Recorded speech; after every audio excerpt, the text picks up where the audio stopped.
Glow now. I've never watched Glow. Okay, let's spin the wheel one more time. We're gonna do. Oops. I shouldn't have scrolled. I maybe just fucked everything up.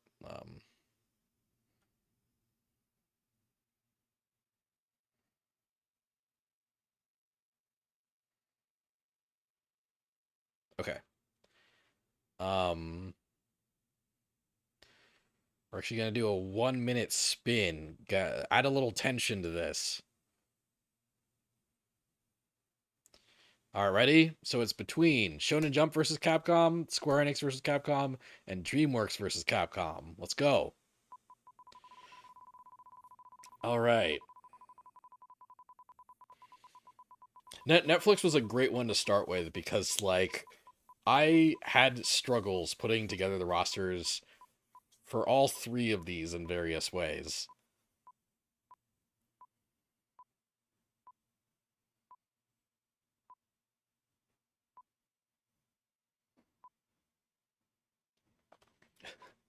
Two of the three of these killed me to put together, actually.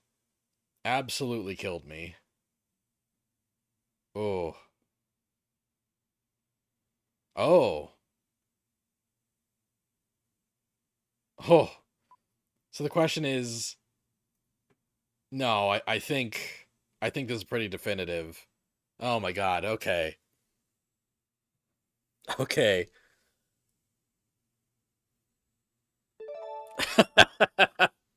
All right. Okay.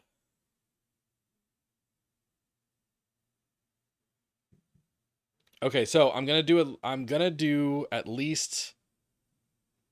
at least do at least two tonight, right? I'm gonna do at least two rosters tonight. Um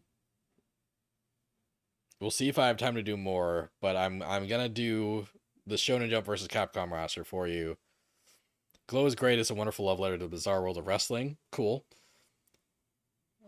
You also have to bail. You're most interested in Square Enix versus Capcom. Excited to see the rest. Cool. Yeah. Thanks for watching. I'm glad you stuck through for the Netflix versus Capcom roster. Yeah. Um. But okay. Cool. Shonen Jump versus Capcom.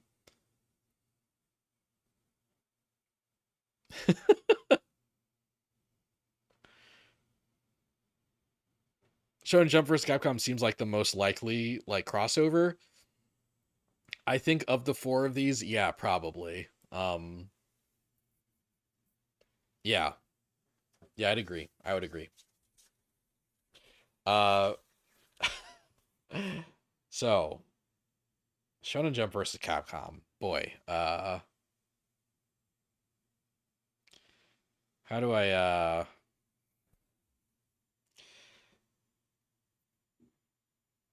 if I if I pressed you, you would have assumed this game already existed at some point, at least the IP is crossing paths in some way.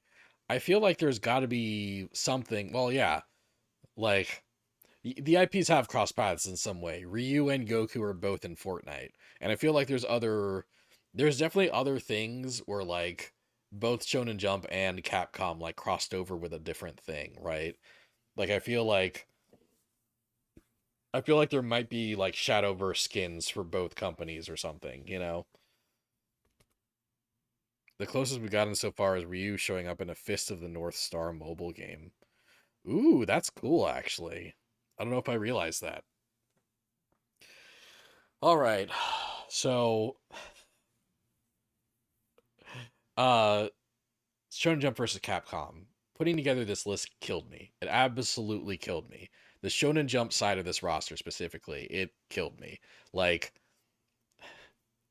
like it's funny actually last night I did a stream and me and Cactus who's in chat right now, what's up Cactus, we're talking about what a disappointing roster Jump Force was, right? How it didn't like showcase enough of Shonen Jump's history. Um and that was a game that after it was done with all the DLC had 57 Shonen Jump characters in it. My roster trying to cover as many facets of Shonen Jump as I can, has 21 Shonen Jump characters in it after all the DLC. That's that's 21 Shonen Jump characters representing 55 years of the magazine. 50 years of a magazine having to be condensed into 21 slots is very difficult. Yeah, no, I this is a roster I'm not fully satisfied with, especially on the Shonen Jump side. Um and we'll talk a little bit about how I handled that, right? So let's pull up the guidelines. Pull up the guidelines. So so while Netflix versus Capcom was a 2v2 game, Shonen Jump versus Capcom is going to be a 3v3 game, right? It just makes sense. Like yeah, Shonen Jump uh and Capcom, like, yeah, that's easily going to get like a more hardcore fighting game audience. Uh that easily kind of covers like big team ups, right? So we got to do 3v3 for this. The key mechanic in this, um Netflix vs. Capcom's was traumatic events. The key mechanic in this is awakening. So basically, when certain conditions are met, probably like, there's only one character remaining on your team, maybe they're at half health or something. Um each character does an awakening, basically like a power up transformation. Think of Goku going Super Saiyan, right? Like that'll be the main mechanic that Shonen Jump vs. Capcom revolves around. Um, so therefore, the character guidelines is A, characters with the anime vibes. That seems pretty obvious, but B, characters with evolutions and like secondary forms. So not just Capcom characters that like have transformation power ups in some way or another, but also I decided one of the best ways to kind of narrow down the Shonen Jump roster for Shonen Jump vs. Capcom is to focus on Shonen Jump characters that can transform and have like evolutions and Super Saiyan modes and stuff like that, basically. Another thing I'll say in advance is that there were some points where certain franchises had like 2 or 3 reps, or had like 3 or 4 reps. In this final version of the roster after DLC, um, no Shonen Jump franchise has more than 2 reps. Um, and that's uh like that that feels crazy to me, but that's how things wound up. Okay, so with all that out there, let's begin.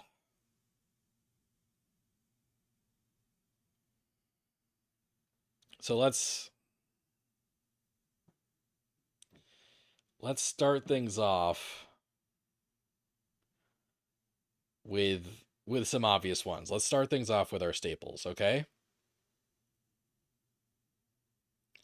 We got Ryu on the Capcom side. Kind of no real need to elaborate on Ryu, except I do kind of have to elaborate on all the Capcom characters now because of that awakening mechanic, and I should probably like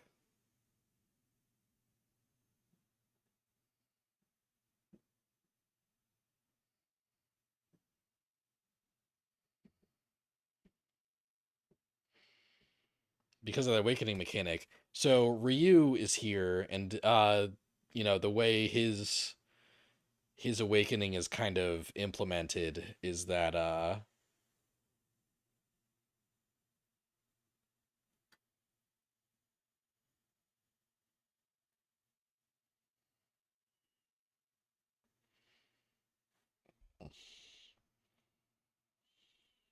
hold on.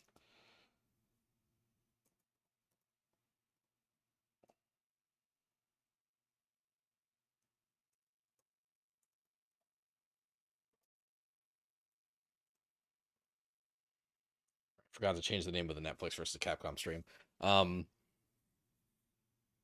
So Ryu in Street Fighter 5 actually has like kind of a mode where like he he like kind of fills himself with like enlightenment basically and like kind of charges himself up with electricity and his fireballs get better and stuff. Um that's yeah.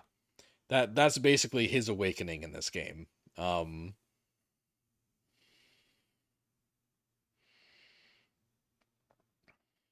and you also got Chun-Li. Of course Chun-Li is here as a staple. And her awakening is basically like her V trigger from Street Fighter 5. Like that's her awakening, right? Like kind of blue swirls kind of surround her and and she can do like better kicks and stuff. The effect will be both of her V triggers combined basically because I want awakenings to generally feel very powerful.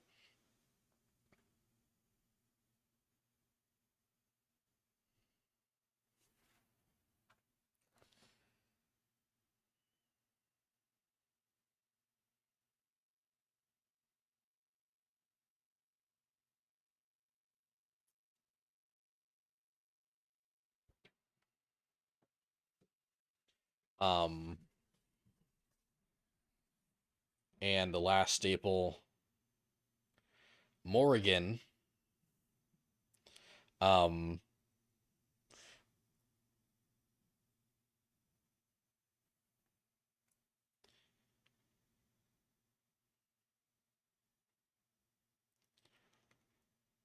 Morrigan's oh wait go over here. Morrigan's awakening is she has a move in Darkstalkers and also some Marvel vs. Capcom games where she creates a clone of herself and then like she like attacks you from both sides, like her and her clone just surround you and beat you up. That's her awakening. That's her like super form basically.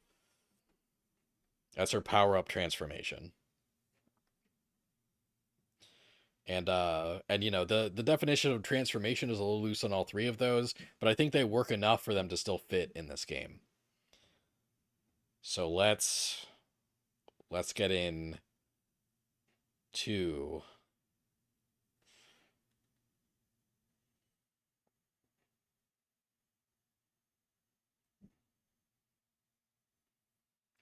Shonen Jump characters. Let's get an obvious one out of the way. Goku. Yeah. Obviously he's in this game. Obviously uh he goes Super Saiyan, right? Probably just like Super Saiyan 2. Um because here's another thing with Shonen Jump characters. Shonen Jump characters in this roster will follow kind of Shonen Jump crossover game rules, which is in order to be represented in the game, the character has to have originated in the magazine Weekly Shonen Jump, right? So that means Spy Family is not in this. Kaiju number 8 is not in this. Um, uh, um, you know, like stuff that debuted in like Jump Plus or Jump SQ or V Jump or whatever, those things aren't eligible for this game. So they wouldn't show up. And Dragon Ball and Super Saiyan Blue is something that happened in Dragon Ball Super, which I'm pretty sure debuted in V Jump and did not happen in Weekly Shonen. So we might just have like regular like yellow hair Super Saiyan in Shonen Jump versus Capcom. SSJ3 rules though, so we got to have that. You know what? Sure. Yeah. He'll do Super Saiyan 3. Why not? Yeah, Super Saiyan 4 and God and stuff isn't in the original stories. Isn't in the original series though, so it's fine to leave that out. Yeah, exactly. Yeah. Okay. And there's Goku, nice and comfy in his main spot. Um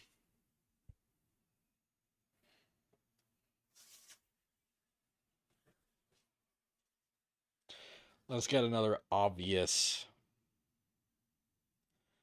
Shonen Jump rep out of the way. It's Luffy. Um, and he'll do Gear 5 for his transformation, and he'll be kind of a showcase of like just how much of a change a transformation could be. Because like, yeah, when the awakening mechanic, right, like basically at a key point you'll be able to activate your second form, and with that second form will come like, you know, like a power up, like you'll start regenerating health, your attacks will be stronger, they'll be a little faster, um but also in your awakening you will gain like some new moves and abilities, right? um and Luffy's Gear 5 will be one of the biggest showcases of that. Like he'll almost turn into like a new character when he's Gear 5. Um every Luffy interaction would be cute and or fun. Oh yeah, yeah, for sure. Um God, I'll have to remember to keep some of these interactions in mind, because I had some really fun ones for Netflix and I forgot them when I was in the heat of predicting. Um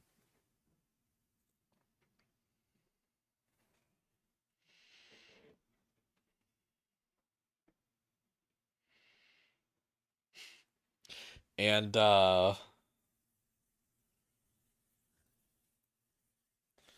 let's do the last one of the, well, you know, I think some of these are all really obvious, but let's do another really obvious one to kind of finish out the Trinity. Naruto. And Naruto gets his form where he like turns yellow and, you know, like gets little ethereal wispy kitsune tails. Um yeah, that's he does that. It's a sheep it's Shippuden Naruto, and it's not Boruto's dad Naruto. Um and I'm putting Naruto over here because he's the only Naruto rep in the whole game. Like, uh, there was another Naruto rep in the game at one point, and then I removed that rep to make space. So there's no Naruto DLC. There's no other Naruto characters. This, and I hope this shows you how fucking hard this was. How many ridiculous cuts I had to make to like give a roster that wasn't just all the obvious picks, you know? Okay, so let's see. Can I show off any rivalries? Any fun like uh fun potential matchups?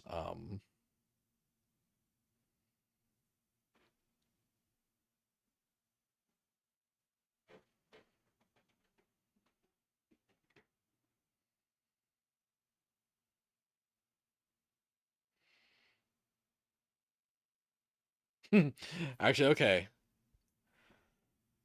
Not just the obvious fix. This is already better than Jump Force. We'll see if you still think that by the time I'm done.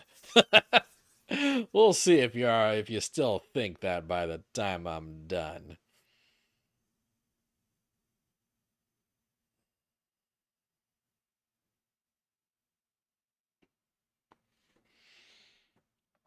Um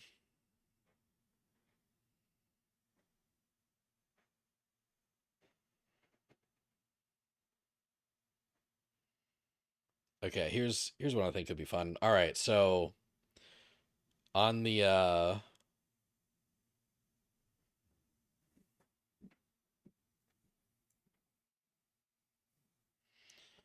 on the Shonen Jump side, another probably obvious one, we got Tanjiro. Um yeah. Ta- Tanjiro is obviously a super obvious pick. Demon Slayer's huge. Gotta have the boy in here. His awakening would be him you know, he has a water breathing style as his main ability. When he goes into awakening mode, he swaps to sun breathing style and gets new moves based off of that.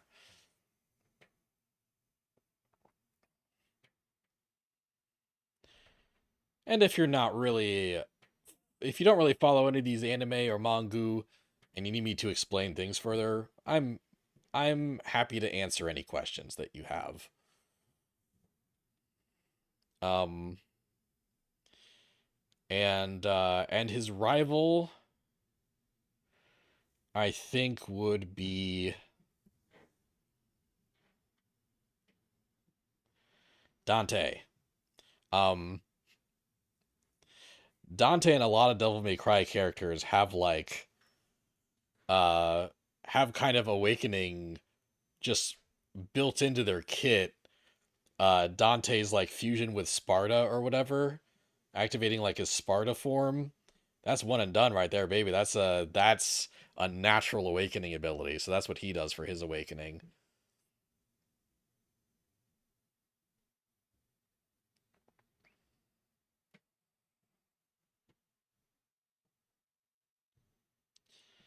Also, Nero's here again because he also has a Devil Trigger ability that um would make for a natural awakening, like a spirit of skeleton man or something shows up on his back, also holding a sword or some shit. I haven't played Devil May Cry, but he has a cool looking new form when things get rough, and that's the mechanic we're looking for here at Shonen Jump versus Capcom.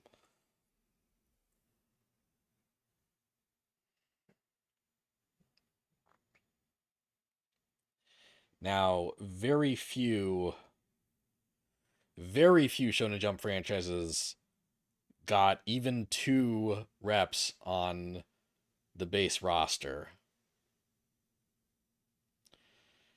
Demon Slayer is one of them.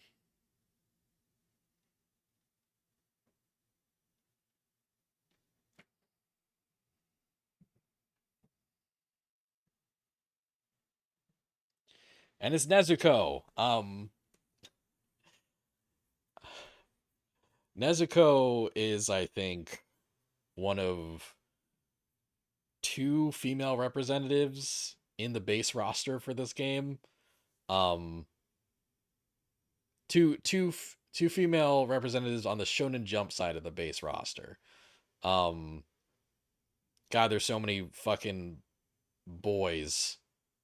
There's so many boys in Shonen Jump, and they're all more important than the girls. It was so hard. This was so tough, but Nezuko's here. And yeah, her her she has like kind of a demon transformation thing going on, so that's obviously kind of her awakening ability. And I love the idea of Nezuko in a fighting game, like an anime fighting game, because she'd just be like a fucking bruiser and she would just kick ass. I'd love to see her in a fighting game, so here she is. The Devil May Cry lore nerd in you is trying really hard not to actually right now, lol. Well, look, if I said something inaccurate, Dante transforms into the thing that's accurate. Or if necessary, it's a version of Dante. If Devil May Cry 5 Dante can't do that, then pretend it's Devil May Cry 4 Dante or something. Okay.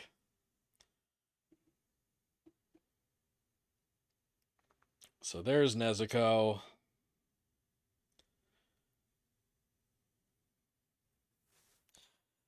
Um yeah, cool. Five characters on each side. Um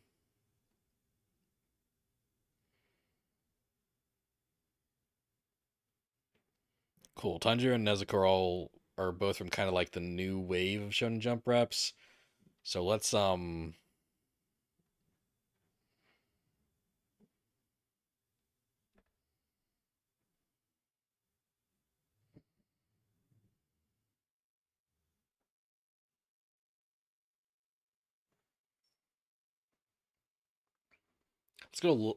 get some levity on both sides. Let's have a couple of like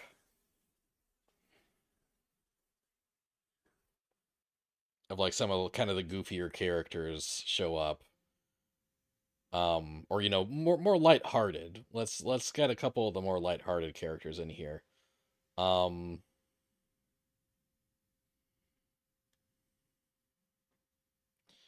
so on the Capcom side,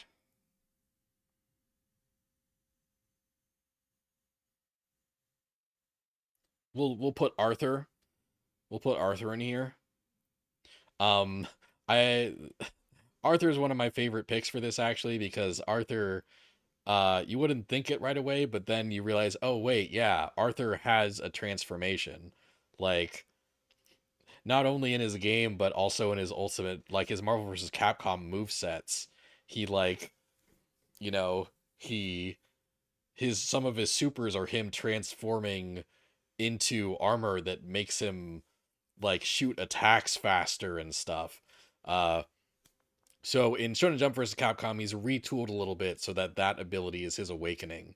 And yeah, basically, once he's in his awakening, all of his specials come out twice as fast, and he's just like he takes super armor on his moves, and he's just a little beast until you knock him down.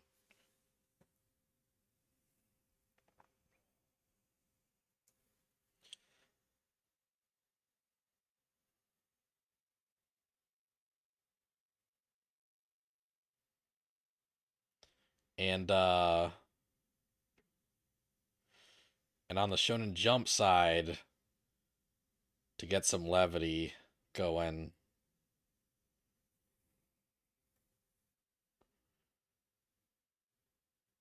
Bobobo. Bobobo actually initially was not on my roster. Uh, Bobobo from Bobobo. He initially wasn't on my roster, and then I was kind of looking at the Shonen Jump side. I added Bobobo to my roster like 5 minutes before I started the stream. Like, to be fair, I realized that Bobo needed to be in the game like this afternoon while I was at work, and then I made the character graphic and put it into OBS like 5 minutes before the stream started. Uh, but yeah, because I was looking over my Shonen Jump roster and it was just too serious. Like there weren't enough like fun characters, and Bobobo is undoubtedly a fun character. Not only is he a fun character, he's a fun character that has like transformations because Bobobo, is like a gag manga. So there's been several chapters in Bobobo where basically like he parodies like Super Saiyan like ascensions, basically, right? Like Bobo has riffs on Super Saiyan forms. So you could just do that for Shonen Jump versus Capcom. Just like lean into that parody. Um Apparently he activates one of his super forms by plucking out two of his nose hairs. So yeah. Yeah, man. Here he is. Here's Bobobo. He wasn't in Jump Force. He never showed up in Jump Force. So uh so I'm rectifying that a little bit.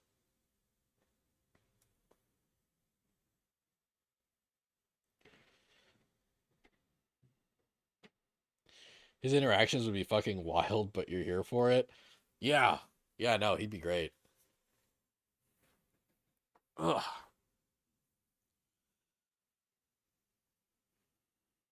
Um, Damn, what should I add next?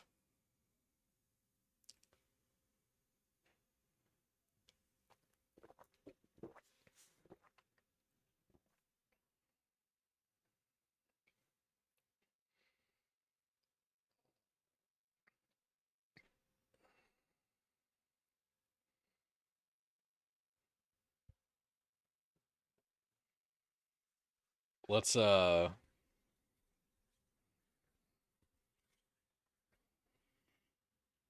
let's fill out this kind of spooky Capcom row that I've accidentally got going here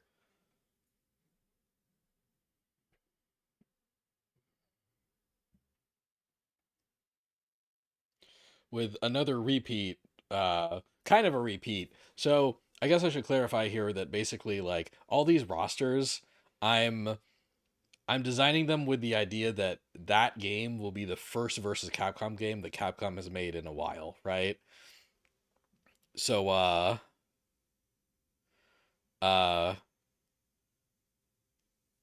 so like in this universe, like this roster you're seeing here is in a universe where Netflix versus Capcom doesn't exist, right? Like Marvel vs. Capcom Infinite came out, did badly. Capcom took a break for a while. Here they are with Shonen Jump versus Capcom now, and that's what this roster is. So even though you saw this character a little bit ago, I think it would fit in this game for different reasons. This game being a roster where the emphasis is on characters with power up transformations. Dimitrescu, Lady Dimitrescu is back. Um, because she has a second form that she evolves into when she becomes enraged, and that will be her awakening state uh in Shonen Jump versus Capcom. I think I think that's kind that like I think the form itself could be spoilers. So, I guess look that up at your own discretion, but yeah, she does she fits this perfectly. So here she is. Naruto voice. Mommy? Sorry, mommy. Sorry, mommy.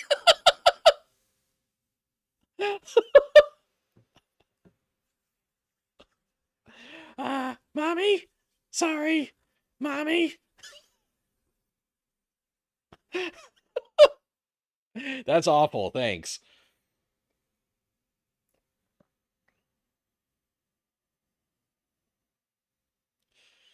But yeah, here's Dimitrescu on the spooky row.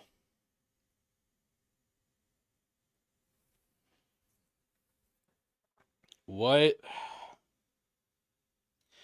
Shonen Jump character would be the funniest to have do? Oh, you know what? I'll just do another spooky villain character on the Shonen Jump side.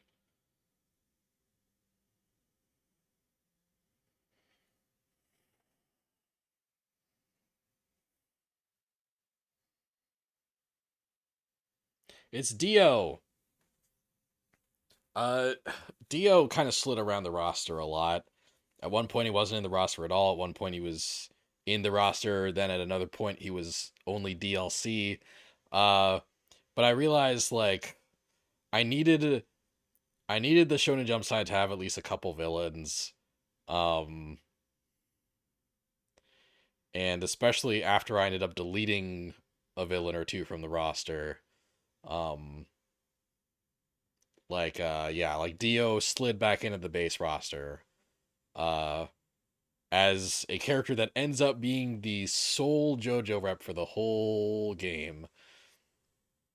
There was at one point there was a different JoJo rep in the base roster, while Dio was DLC, and then I swapped their places, and then the remaining JoJo rep just slid off the roster completely.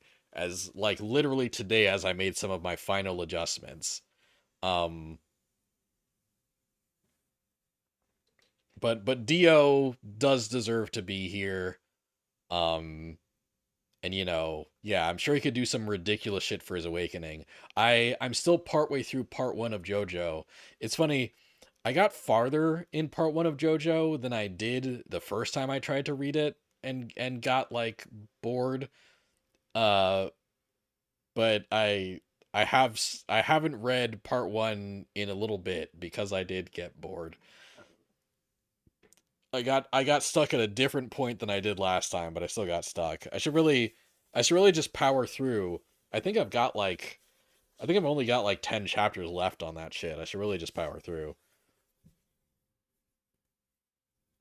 Dio being the only JoJo Bizarre, Dio being the only JoJo rep is wild, especially since it's called JoJo's Bizarre Adventure. Yeah, it is really funny, but I feel like it's safe to say that Dio is kind of the breakout character of the whole piece.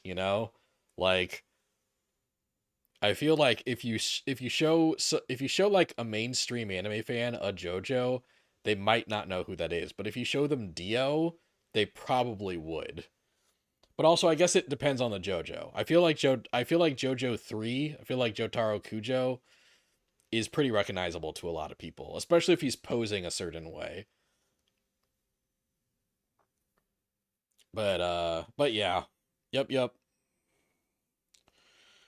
The decisions I had to make for this fucking roster, man.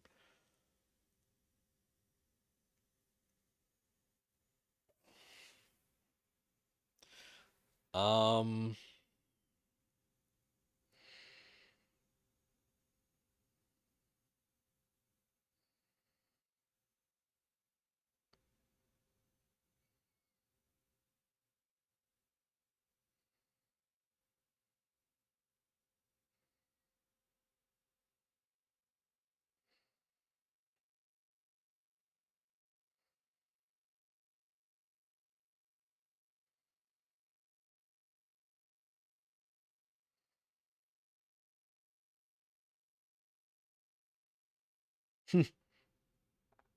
um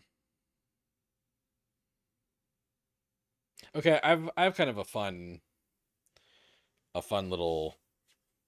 You guess it depends on region as well. Like if you went to Japan or Italy where part 5 is really popular, it might be different. Huh, that's fair. That's fair.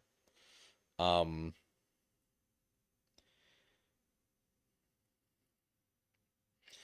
yeah, here's maybe a fun rivalry.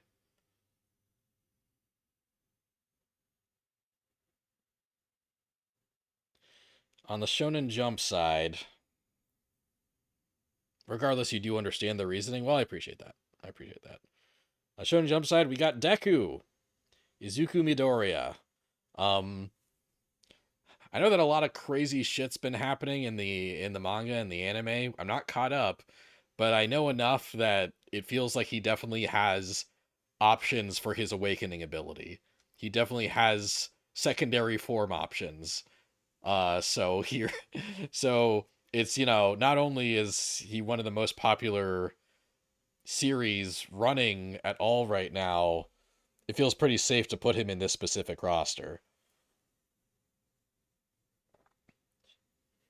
And I think the Capcom character that Deku would have the most fun interacting with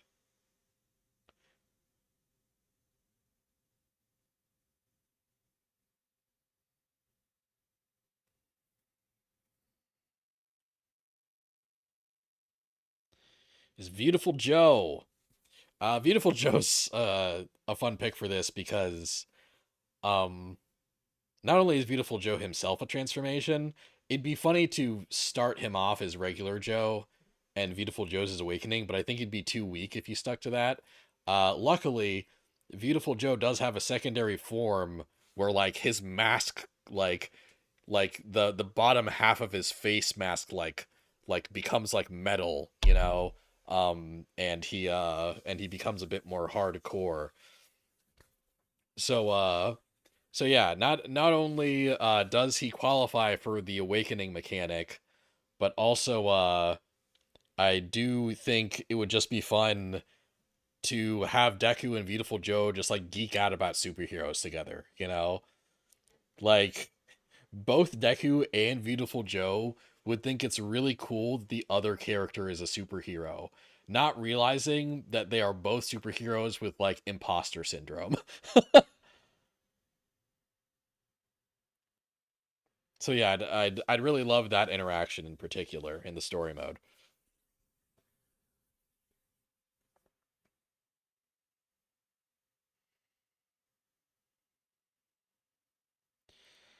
Um, let's see. Yeah, let's just bring this one out on the Capcom side. Mega Man X. Uh, yeah. Mega Man does a cool thing where like he gets armor upgrades in his games, right? So his awakening will be that like when he gets down to the wire, he will get one of his armor upgrades and just become more powerful and maybe get new moves and stuff, like get new weapons as part of his armor.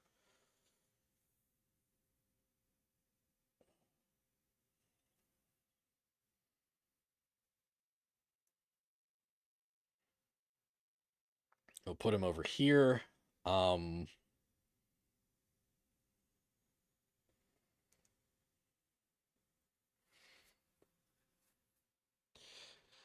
so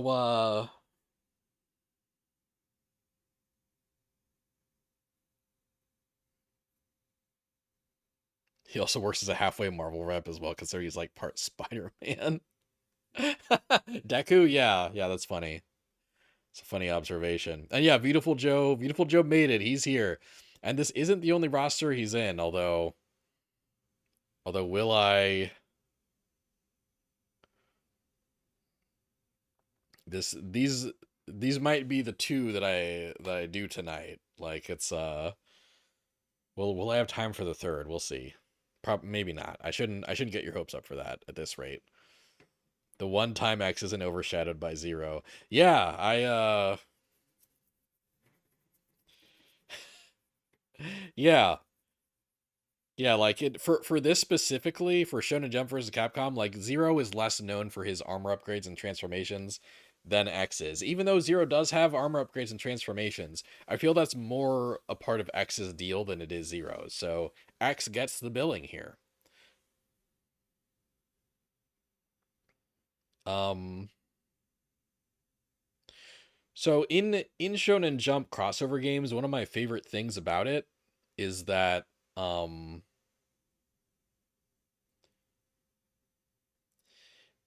they like to dig back. They like to dig deep and bring out like retro characters that they haven't showcased in a while, right? They like to they like to go back in their history and dig up like an old school character from like the 80s or even like the 70s or the late 60s to kind of showcase uh and uh and this morning so so I like I finalized a lot of my rosters like earlier in the week, right? Shonen Jump versus Capcom, the Shonen Jump side of the roster. I like I altered the roster today and I added I removed three characters and then added three characters to the roster this morning. Bobo's one of them. When I was looking over the roster, I realized that I didn't have that kind of old school rep. I didn't have that blast from the past character that US audiences wouldn't really recognize, and B, Shonen Jump Japan hasn't showcased in a while, right? Um, Captain Tsubasa would have been great, man. But also Captain Tsubasa is still getting like animes and stuff. We got a Captain Tsubasa game like not too long ago, but Captain Tsubasa would be amazing in a crossover game. It'd be phenomenal. But no, my pick, and this is from a manga I myself haven't read, but I do think this is a series that would be up Shonen Jump's alley,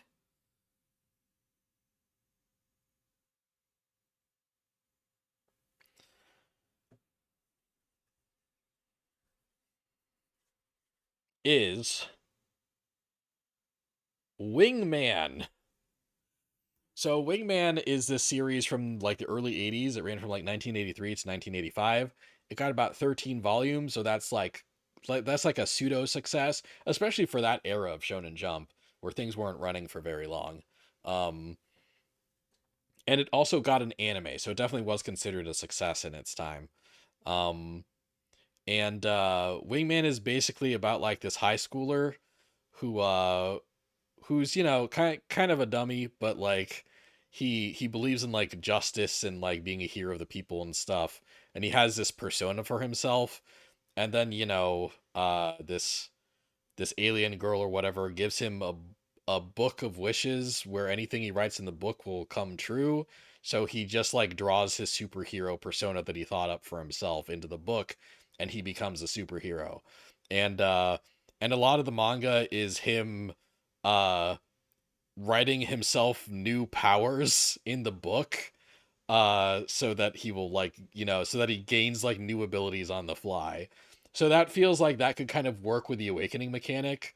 um like him writing like new abilities and new forms for himself in the heat of the moment. um yeah, I haven't read this myself. Apparently it is like an etchy. It's, it's horny. Apparently the series is pretty horny. A lot of the conflict is based around like, you know him and having like two different like teenage girls is like his romantic interests. um but it wouldn't. So this probably isn't something I'd actually have fun reading if that's a really major element of this whole thing. But the story explanation for potential assholes is hilarious. Yeah, I do think that's really funny. um But yeah, like I see like as a pure prediction, I absolutely see Shonen Jump like drawing from this character. He's got a really like interesting iconic design, and it won't be the first or last time that Shonen Jump has horny representation. They had City Hunter just in their most recent game, so yeah. So they would easily put Wingman in there.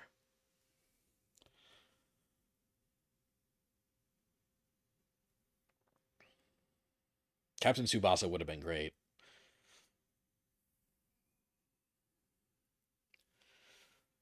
Let's see, 1, 2, 3, 4, 5, 6, 7, 8, 9. Okay, yeah, we got 9 characters on each side.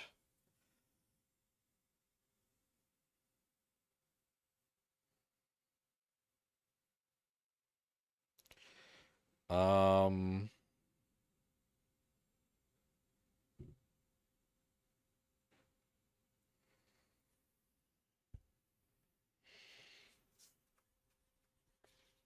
let's do, I guess, yeah,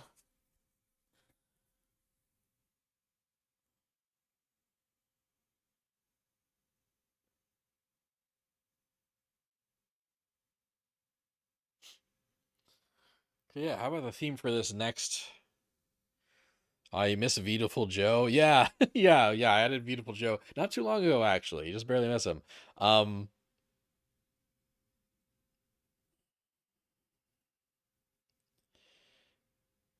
how about the theme for this next pair can be magic users?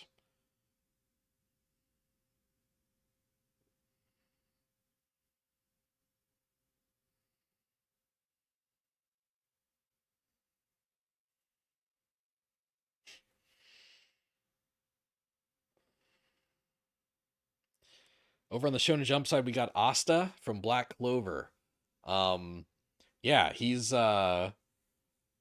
like I mentioned before, all the characters on this roster have kind of uh like power up transformations, and Asta definitely has one in kind of the later half of the manga. I don't know if that's been adapted to the anime yet, like his kind of his form where he kind of like gains like a dark cloak of anti magic, but that would absolutely be his awakening ability in this game. So uh yeah, and he is the only Black Clover rep in the base roster. He wasn't always, because I really wanted more Black Clover representation. Um, but maybe we can talk when we get to the DLC. And on the Capcom side, and here's one of this might feel like a deep cut, but on the Capcom side we have Fo Lu from Breath of Fire 4. Um Now, this guy, first of all, his design's pretty badass. Second of all, like it turns out you do love his design, yeah, right? It turns out that Folu has been considered for versus Capcom games in the past, but was turned down because no one in the West would recognize him. But in such like a Japan focused game, a game that's focused on all these Japanese franchises, and B, Folu is perfect for the awakening mechanic. In Breath of Fire 4, Folu transforms into dragons. Um so Folu like uh becoming like one of his ultimate dragon forms when his awakening activates, I think would be awesome for this game. And it's cool to have deep cuts here and there. It's cool to have characters we don't recognize. So there's Folu.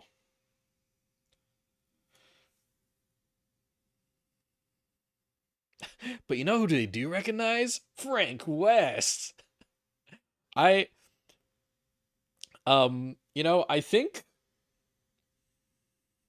I think there was one point where Frank West was on like 3 of my 4 rosters. And I think when I was done, he wasn't on any of my rosters. I think I removed him from all of my rosters. He stayed on 1 maximum.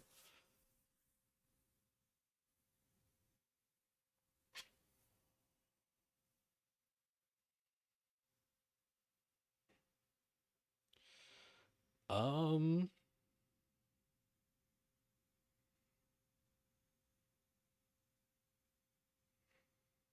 I wonder if Sean's still here. Sean, are you still here?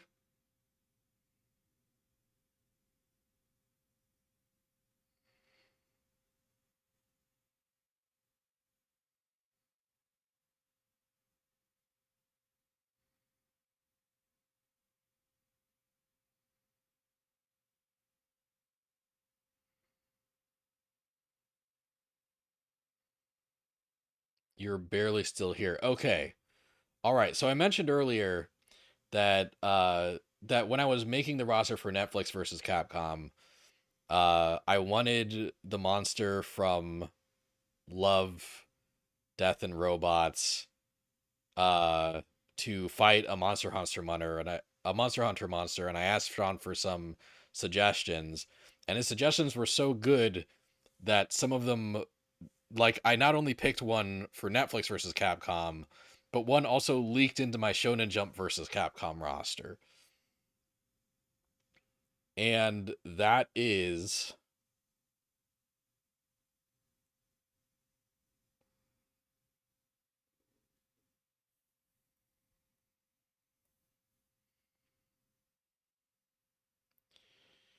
Rajang. Rajang is a big monkey. Um uh and when it gets mad, it becomes more powerful and its fur turns yellow. Um it's like a fucking Super Saiyan gorilla.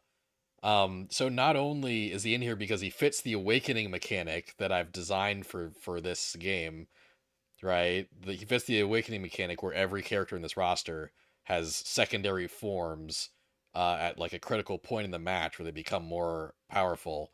Um, but also, like, as soon as I found out about this fucking gorilla, um, I just thought of how there could be a scene in the story mode where like Goku ends up fighting Rajang, and Rajang like turns yellow, and Goku thinks he's fighting another Saiyan. Goku thinks that Rajang is some Saiyan that he's never met.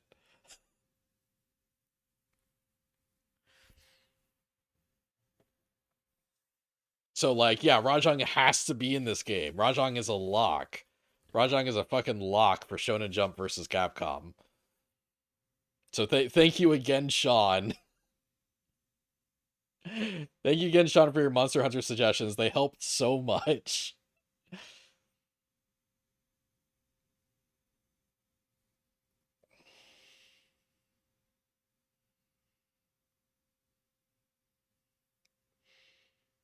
That's actually kind of great. It's probably one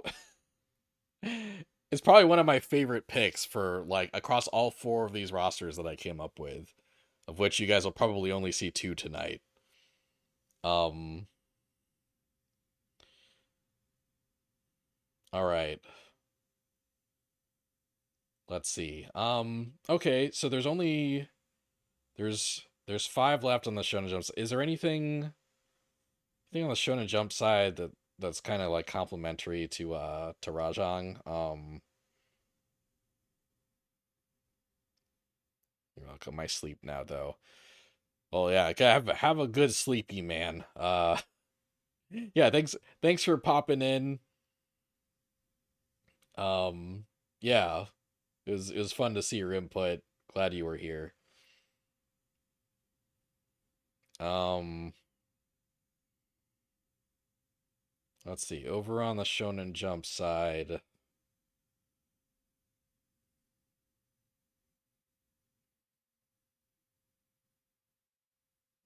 Oh, well, mm,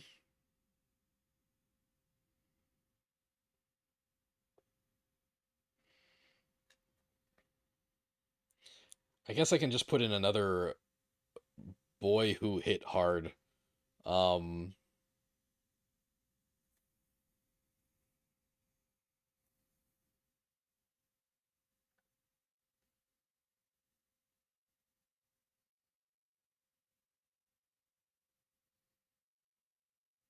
it's Mash. It's Mash from Mashal. Um, so yeah, Mash is definitely kind of a new wave character who I thought kind of needed to be in this roster because he would add some levity to it, right?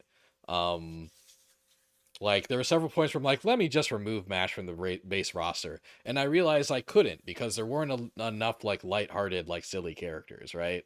Um, there weren't enough like funny characters on the Shonen Jump side. It was a bit too serious, even with some characters that like can be both goofy and serious, like Luffy, right? I wanted some characters that were just like kind of fun and comedic. So Mash kind of stayed on through the rest of the roster. I think one thing I really like about Mash is kind of the way the awakening mechanic would work for him. Um, I'm not sure how far the anime is yet. Um, but basically like uh in Mash, right? Like the whole conceit is that Mash is in a world filled with magic users, like basically like Harry Potter esque wizards, right? Like kind of all like kind of pastiches of Harry Potter stuff. Um, but not made by a terrible person, as far as we know. And a lot of the wizards in that have like wands where they like active where they power up their wand and they like summon gods of magic through their wands, right? Like it's like uh the wand of Poseidon activate. Um and Mash is a character that doesn't have magic abilities. He gets through the world by just doing feats of physical strength and pretending that it's magic. So the thing I love about Mash is at some point like he holds up his wand and he's like wand of Hercules activate and then he just beats the shit out of people. He doesn't actually like get a power up or get stronger. He just announces that he is powered up and then he hits you more. Um so that's the way his awakening would activate in this game. Um I'm including it because it's funny. And I think it's perfectly like I think it's perfect to actually have one of these power-ups just be like kind of a gag. But also like mechanically he would get new moves because he does bust out some techniques that he only busts out after he announces that he's using his Hercules wand. So including one of my favorite sequences in the whole manga, and I don't know if it's happened in the anime yet. But one of his funnest attacks is a Wand of Hercules attack. Mash and Arthur could have a really funny dialogue moment. And enlighten me. What kind of I'm not I'm not seeing it immediately, but I'm fascinated by the possibilities. What is it?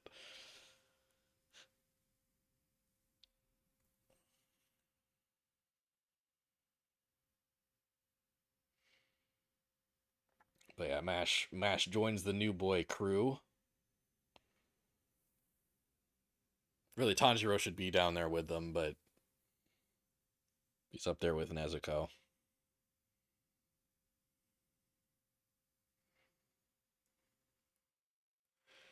Okay, 4 slots left for each character. Um, so actually, let's fill in a couple of conspicuous looking blank slots, shall we?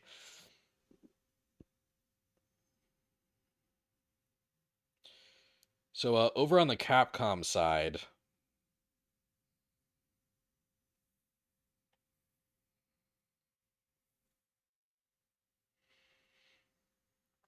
over the Capcom side, we got Juri from Street Fighter. Not only is she an iconic Street Fighter character, not only is she one of the most popular Street Fighter characters, not only does it make no sense that she hasn't shown up in a versus Capcom game yet, um, but but she'd be perfect for the awakening mechanic because of her Feng Shui engine, right? Her awakening ability, she just activates her Feng Shui engine and uh and immediately like can chain all of her specials and attacks together and just like fuck you up with these long fucking kick combos. Yeah, easy peasy, one and done. Like Juri is such a natural versus Capcom character also. Um and and you could bring back some of the wacky shit that she was only doing in Street Fighter 4 before they kind of toned her down for 5 and 6.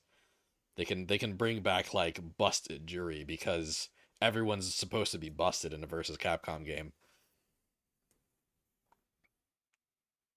Per Arthur and Mash, you're not familiar with Arthur's canon, but you assume he deals with magical stuff, so that's what you're saying? Oh yeah, yeah, I can see it's like, oh, doth you be a wizard?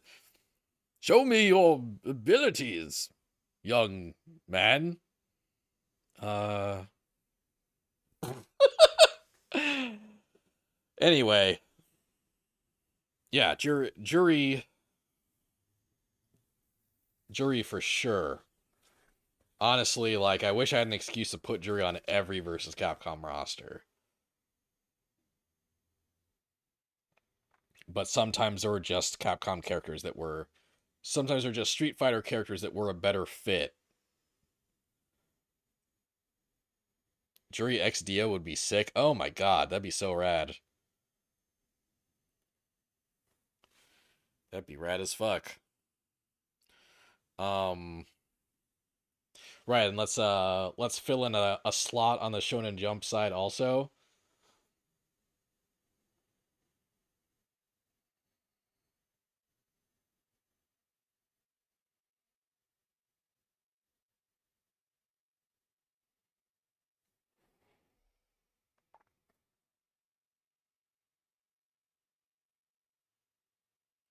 Nico Robin.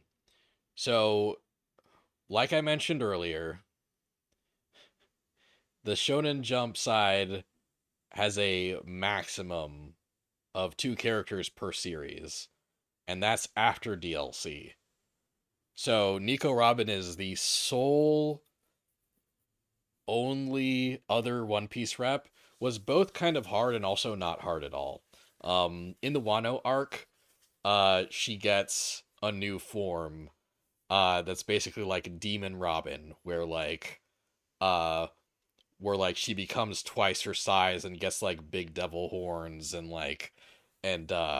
just becomes like a fucking monster, like both in terms of attack capabilities and like physically and aesthetically and visually, right?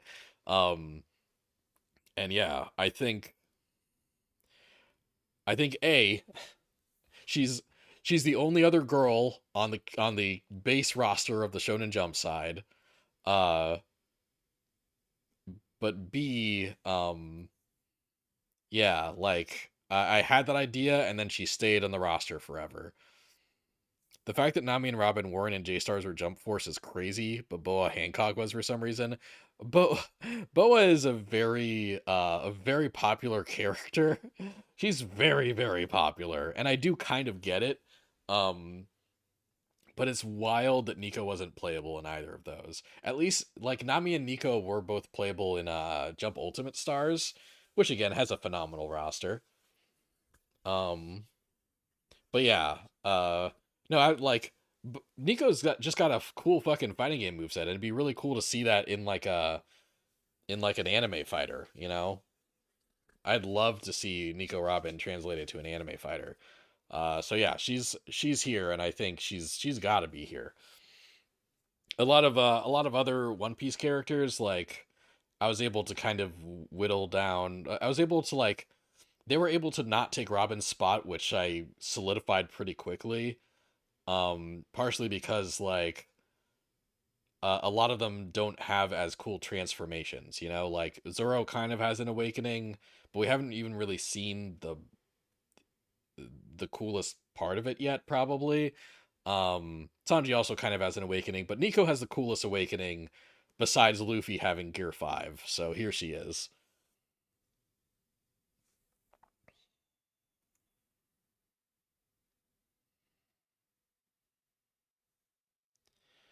Um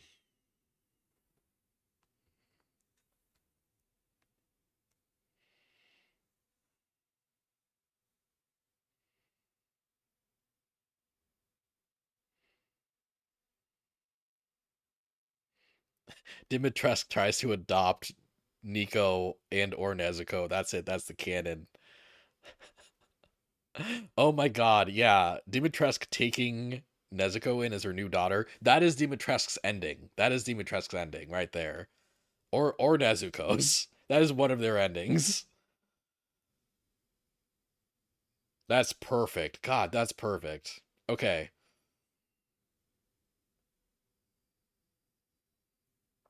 Um Up next. Here's here's a character on the Capcom side that actually kind of made me excited about the whole thing, right? Like it made me think this was actually a cool idea to try to make this. Um and that is Asura from Asura's Wrath. A game that felt like a really big deal when it came out, and then it kind of like disappeared, you know? Like kind of Capcom never really did more with it. Uh, but like they put so much budget into it and they tried so hard to make it a cool thing. Um, like yeah, Asura's kind of like Capcom tried to make God of War, you know? Capcom tried to make God of War and they put like some Platinum Games weirdness in there, and yeah, they don't really talk about Asura's Wrath anymore. But Asura has like a transformation where he gains like 6 arms and then just like pummels the shit out of you. He is built to be a Shonen Jump character. So it was my duty to remember him and have him fight a bunch of Shonen Jump characters for the purpose of this roster.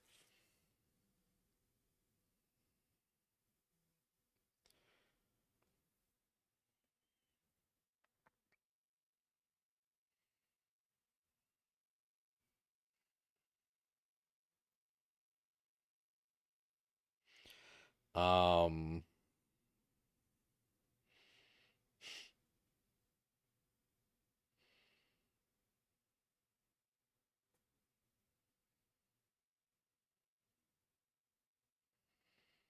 Asura's Wrath is basically a playable anime, so it's fitting. Exactly. He had to be here. Um okay, cool. And we got just a couple this is the bottom row on the Shonen Jump side is basically like the new boys row. So let's add our last couple new boys.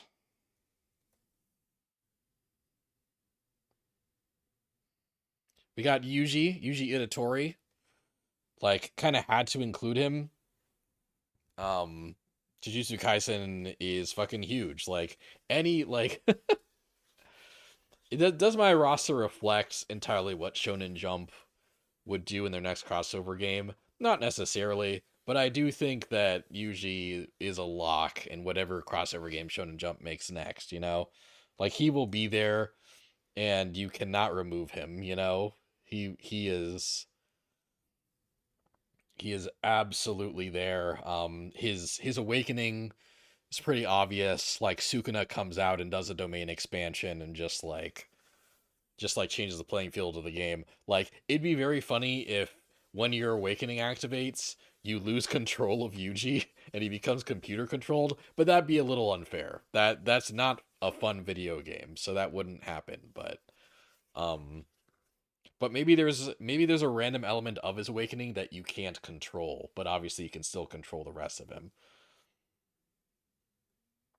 And our last new boy in the base roster, our last new boy in the base roster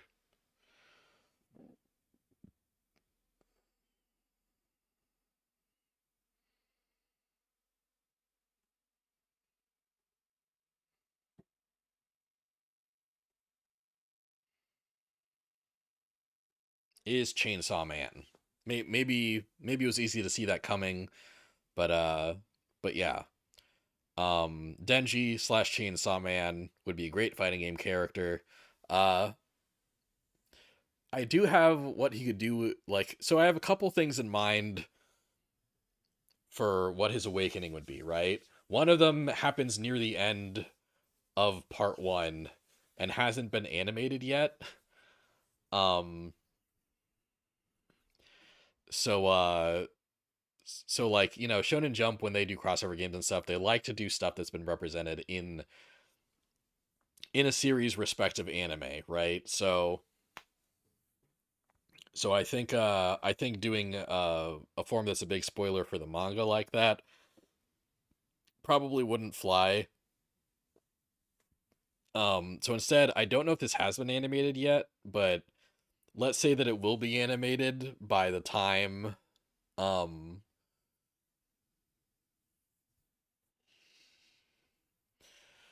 uh this game comes out. There's a portion of the story um uh where Chainsaw Man finds out that he can use his chains uh to like whip through the city like Spider-Man. Um but instead of doing that, he just uses his chains to put a like put a gag on a demon shark, and then he rides the demon shark around the city. Um yeah, so his if yeah, Chainsaw Man's awakening is him riding a demon shark. And the shark has super armor and he just does bite damage to anything it makes contact with.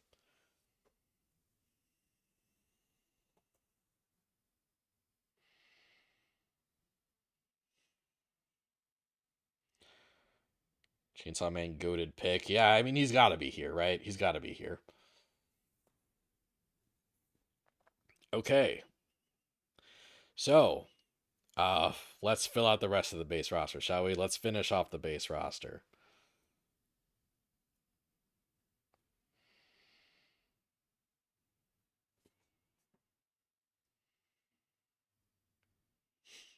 On the Capcom side. Actually, you know what? No. Let's do the Shonen Jump side first because if I do that as the literal last character, it's going to be pretty anticlimactic. Um yeah, it was silly to save it. Again, it was silly to save it for this long. It's kind of the Vecna problem. It's kind of easy to see coming.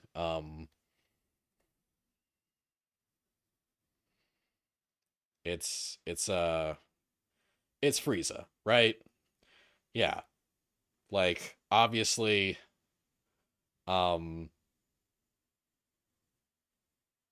yeah, obviously a good Dragon Ball representative, obviously great for the awakening mechanic. He can turn into his gold form. Um and yeah, let's just say that he would like either like if his gold form is allowed, he'll do his gold form, or he'll just turn into his perfect Frieza form either way. Um,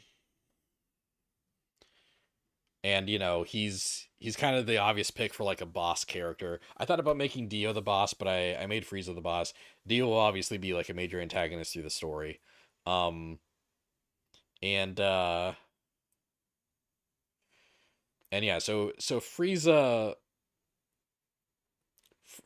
there doing Frieza shit. The next to last representative,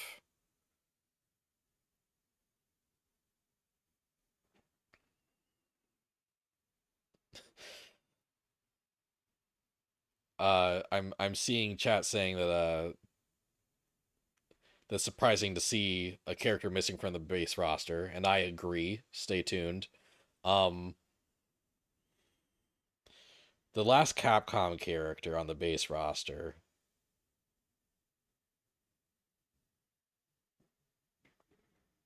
Where they go? Okay. Well, the next to last, and then the last non-boss character. Frieza was a very obvious but very excellent pick. Thank you. Yeah. Sometimes you just got to do the obvious picks, right? Yeah. The last non-boss on the Capcom side of the roster is Ruby Heart. Ruby Heart is a character that was made as an original character for Marvel vs. Capcom 2. Um, she apparently was initially like made as a concept for a Darkstalkers character, but then they never made another Darkstalkers game, so they put her in Marvel vs. Capcom 2 as kind of this dimension traveling pirate. Who's got a great design and and she pilots a ghost ship and uses ghosts um like in her moves and stuff. So she doesn't really have a transformation ability, but my pitch is that because we haven't seen her in 20 years, uh they just bring her back with a new transformation ability that's like that they introduce in this game because she's a versus Capcom exclusive character anyway, so she can gain new abilities and new facets to her character in a new versus Capcom game. Um and basically the and here's where I reveal the boss. um Ruby Hart like shows up, right, and like is interacting with all these Shonen Jump and Capcom characters. It's like, oh, I I found some allies for my cause. I I've been traveling through the dimensions again because I need help with a dire matter that maybe only this collection of oddballs and heroes, can help me with.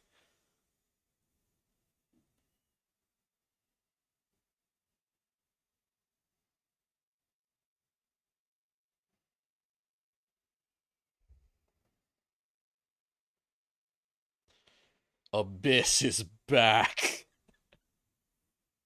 So Abyss is the final boss character in Marvel vs. Capcom 2, a character that Capcom completely made up for that game. Uh he is he was never made playable and we have not seen him since. Abyss has not shown up ever since Marvel vs. Capcom 2, and he was never made playable in an official capacity. Um so my pitch for Shonen Jump vs. Capcom is that Abyss, who's like this being of like green like plasma energy that's just like absorbing all this energy to like assume accumulate new forms, right? Like he's a final boss with like multiple forms and multiple phases. So first of all, there's your awakening, and B, I imagine that A, they like redesign Abyss. He could have a completely different look and aesthetic, but he would still be called Abyss. He would still kind of be this being of energy that absorbs energy from around him. Um uh my idea is that like Frieza tries to use Abyss's energy to like take over the planet or whatever, but instead Abyss absorbs Frieza, and you get kind of like this possessed abyssal Frieza that the whole party has to defeat. Um, my initial idea for the final boss was M Bison, um, and M Bison and Frieza team up for a while, but then Frieza kills Bison, but that's what Bison wanted all along. And Bison possesses Frieza with his Psycho power, and you get Psycho Frieza. And that was kind of a fun idea, but M Bison just felt like kind of a boring boss character. And once I figured out the Abyss angle, I rapidly moved a bunch of Capcom stuff around. Um, yeah, I yeah, Abyss and Frieza are the boss characters, and and the final boss is Frieza just overpowered by this green goo. And that would also be mean yeah, that Shonen Jump versus Capcom is Abyss becoming playable for the first time. So yeah, there is your base roster. Goku, Frieza, Luffy, Nico Robin, Naruto, Ryu, Chun-Li, Juri, Morgan, Mega Man X, Tanjiro, Nezuko, Bobobo, Dio, and Wingman, Dante, Nero, Arthur, Dimitrescu, and Fo Lu, Deku, Asta, Mash, Yuji, and Chainsaw Man, and Beautiful Joe, Rajang, Asura, Ruby Heart, and Abyss. That's your base roster. You love the concept of this versus Capcom game, and you're mad it isn't real. I'm glad. You know, like yeah, man, this killed me working on it. All the characters I couldn't include absolutely killed me, but I do feel like I came up with something that was fun on some levels by the end of it. And DLC, I still have some DLC that I'm kind of excited to show. So let's crack open DLC season 1, shall we?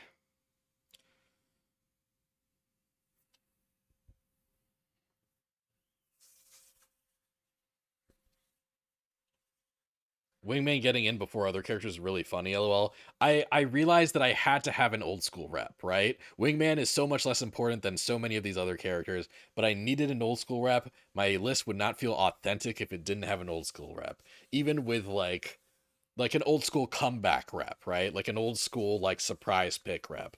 Um so I bent over backwards to fit him into the base roster at the expense of like multiple other characters. Technically only one, but like it had kind of a domino effect where this roster looks so different now.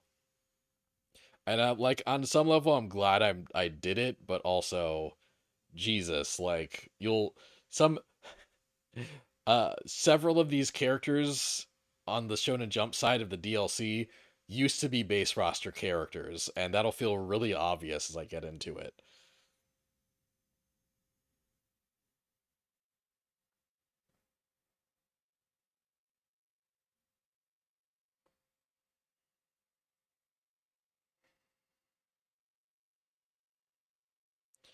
All right, the first Shonen Jump DLC character is Yusuke. He would be he would easily be on the base roster of any other Shonen Jump game.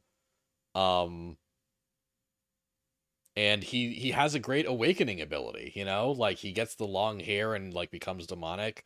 Like yeah, he's he was in the base roster for a while. um and he ended up sliding off for that base 15. But yeah, I love Yusuke, and honestly I wanted more Yu Yu Hakusho characters. Like in a very early draft, like I wanted Yusuke and Kurama in there, like bare minimum. But but in the end, Yusuke barely made it as DLC. Fucking wild, man.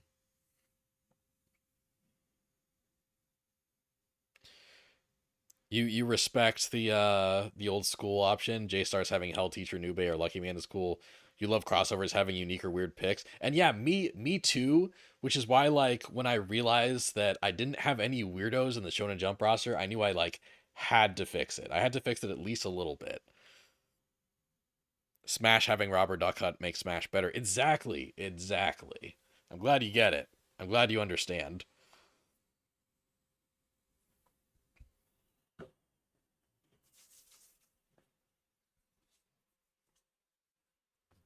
All right.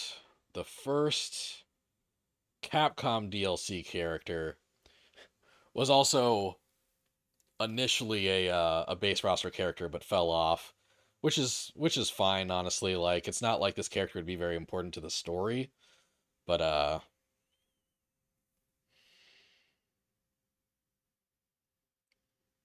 is Rouge from Power Stone. I had to include a Power Stone character in this roster. Power Stone is a game where it's an arena fighter where you fight your opponent to get like three magic stones. The first person to get three magic stones like transforms into like a super powered version of their character. Like like Power Stone is built for this mechanic. And I thought about including multiple Power Stone characters, but Rouge is the only one that made it in. Um, I will say that Rouge's super design, Rouge's like super powered form, is horrendous. It's it's one of the worst horniest things I've ever seen. Um and and putting her in this game would mean a redesign for her super form. But I really love her base design. I think she looks great. Uh a little horny obviously, and her super form does make that even worse. But yeah, I think this could also be an opportunity to redesign her a bit and give her a more, like a cooler design. Power Stone getting into a versus game, that's how you know it won't happen. Honestly, like I I think I think in the right versus game, a Power Stone rep could happen, Capcom likes doing deep cuts for their games too, like and Power Stone is absolutely a deep cut at this point. Absolutely.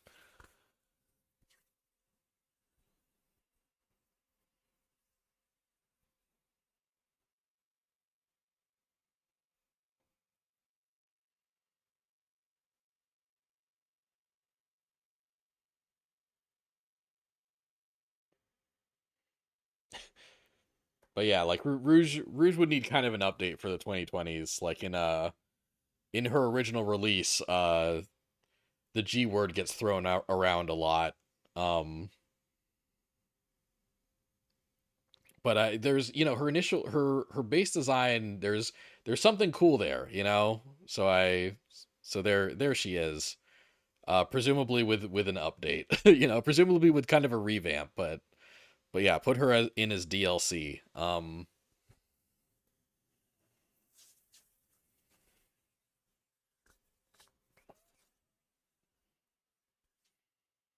All right, the next DLC character on the Shonen Jump side,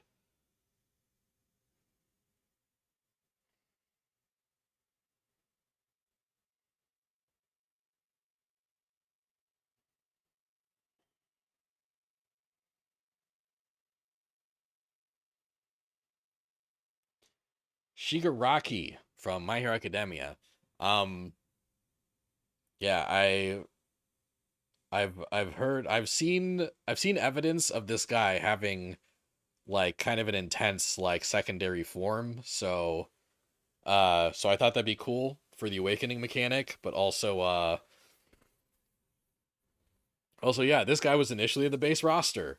To kind of pad out the villains a bit more, and also I felt like My Hero Academia deserved two reps, but I whittled things down and down and down some more, and Shigaraki kind of squeezed into DLC. Um, yeah, I and there used to be more MHA characters in the roster than that. Well, another like there was one more MHA character in the roster, and now it's just Deku and Shigaraki.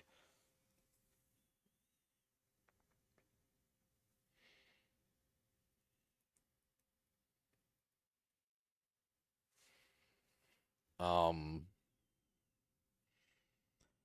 the next,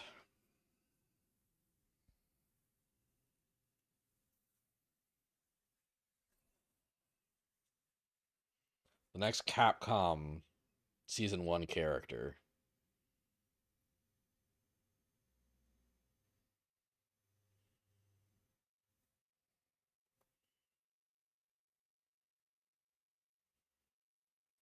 Is Akuma. So, I mentioned before, like, Akuma is a pseudo staple of the versus Capcom franchise, but also, uh, I thought that his implementation of the awakening mechanic would be really cool, because in Street Fighter lore, there's a character, there's Akuma, obviously. In Street Fighter 4, they introduce a character called Oni, who is basically, like, in the lore, he is Akuma after he succumbed to the Satsui no Hado. So basically, Akuma is a DLC character. When he hits awakening mode, he turns into Oni. um, and, and that's why he's in the DLC, because I think that would be fucking cool.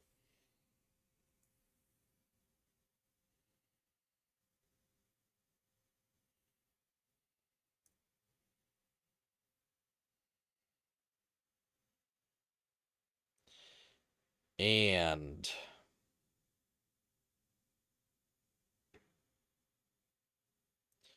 addressing something brought up in chat earlier, the last season one character on the Shonen Jump side is Ishigo from Bleach. So, so here's something interesting. I I finished my first draft of the base roster, right? Like, I actually finished like what I thought was the final version of the base roster. I made all the characters for it.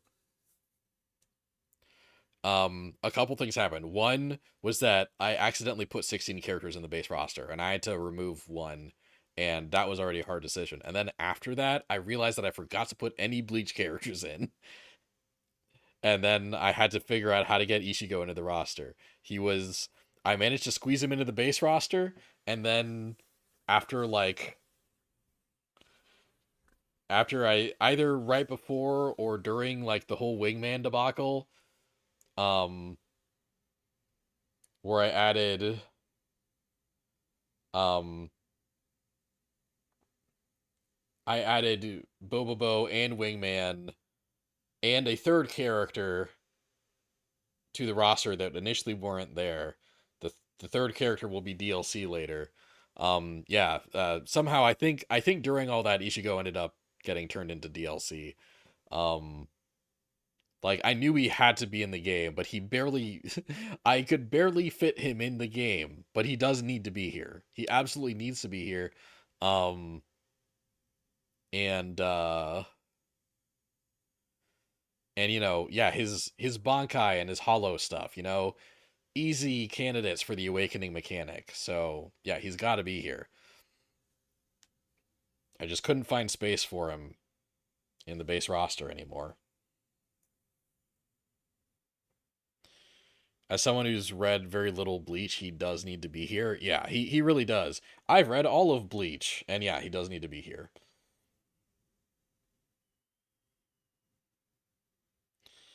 And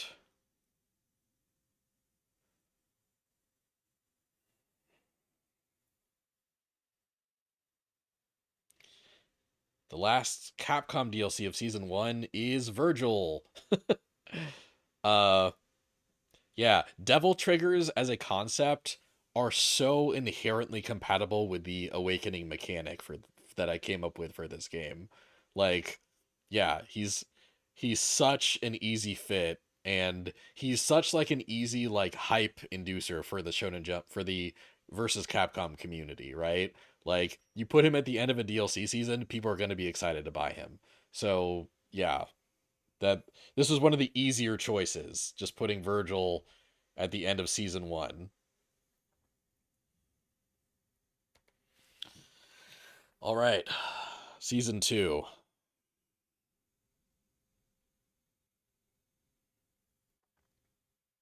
Okay, yeah. This season feels pretty fun, honestly. The season's kind of fun.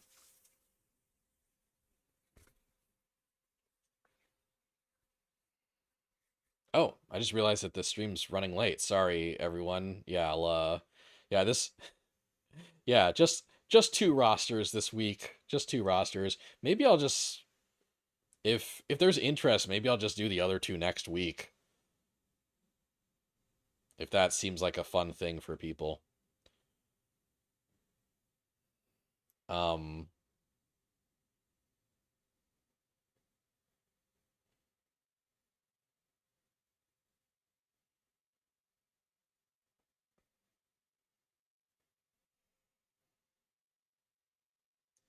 all right. First rep of season 2. First rep on the Capcom side, the Shonen Jump side. First rep on the Shonen Jump side, Noel Silva from Black Clover. Now, if that'd be fun for you. Okay, noted, noted. If Shonen Jump has any say in this, I feel like she is the most leak, the least likely character to be in, especially a roster of this size. But um, first off, I think it was really unfair that Black Clover never got any characters besides Asta and Jump Force. I really wanted to rectify that. And B, I love Noelle. She's a great character, and she even has like a transformation that she could use as her awakening. You know, she uh she has a couple. Um, she yeah, she has a couple of possible awakening abilities, and I think she'd be great. I think she'd be great, and she'd be such a fun fighting game character. Using like a water leviathan and stuff like that. So yeah. Yeah, I included her as regardless of how likely it'd be that she'd be in a project that Shonen Jump had the main say over. This was my selfish pick. I do think she has a chance, in the next Shonen Jump roster. She thinks she has a better shot than Wingman or Mash GBH. I kind of agree with Wingman. I disagree with Mash. I think they're gonna try to push Mash for like another couple years. I guess it depends on when the next crossover comes out. If the next crossover doesn't come out for like another 5 years, then yeah, maybe they're not gonna bother with Mash. If it comes out in the next 2 or 3 years, I think Mash is a lock.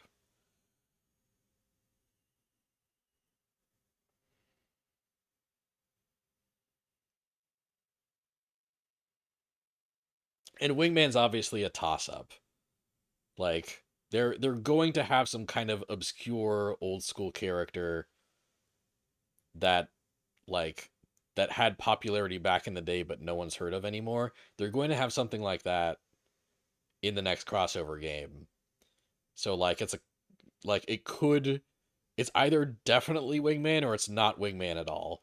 If another character ends up taking that slot, we won't see Wingman for decades. Um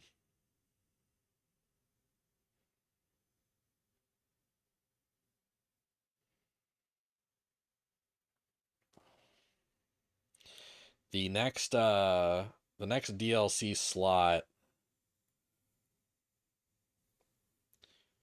for the Capcom side is Firebrand from Ghouls and Ghosts and Goblins. Um Slash also Demon's Crest and Gargoyle Quest. Firebrand A is kind of a popular versus Capcom character, right? He was in Marvel vs. Capcom 3, he was in Marvel vs. Capcom Infinite, and it seems like they like including him. Um but also he has an ultimate form in like Demon's Crest. Like he turns he turns purple and like gets more fireballs and becomes more powerful. So yeah, he would just have access to his ultimate form as his awakening mechanic. It's funny that ghouls that there's so many characters that don't get more than one rep in in this one, but Ghosts and Goblins gets two reps.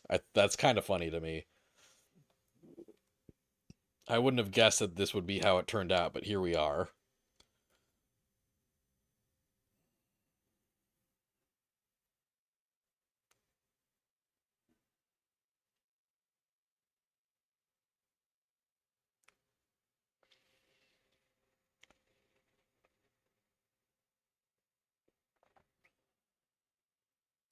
Next Shonen Jump DLC character, Sakamoto from Sakamoto Days. This is the one character in that I've selected for the game that does not have an anime yet. Um, here's what I'm saying. I think we will have the anime by the time the next versus Capcom game comes out, and uh, the anime will be good enough that he'll be a shoe in for a Shonen Jump crossover game. I'm manifesting it. This has to happen. I I'm saying it's going to happen, and I'm bringing that into the world. Sakamoto Days will get an anime within the next couple of years, and it'll be really good. Uh, Sakamoto is the third character that I added at the last minute. I initially turned him down because he didn't have an anime yet. But fuck it, I love Sakamoto. I love Sakamoto Days, and he'd be a great fighting game character. Um, using kind of uh like he'd be like Bob from Tekken, but like in 2D, and he'd be kind of this bigger guy that manages to move around really nimbly and like fuck you up with surprisingly quick and efficient martial arts. Um and yeah, he would also have gun, and he would um and he has an awakening mechanic built in too. He turns into Skinny Moto, and becomes like even faster and more unstoppable.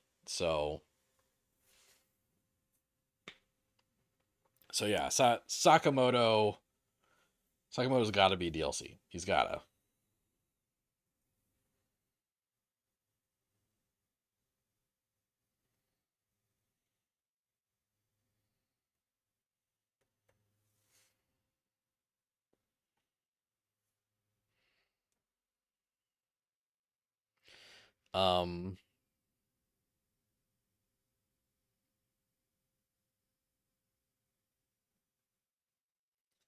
The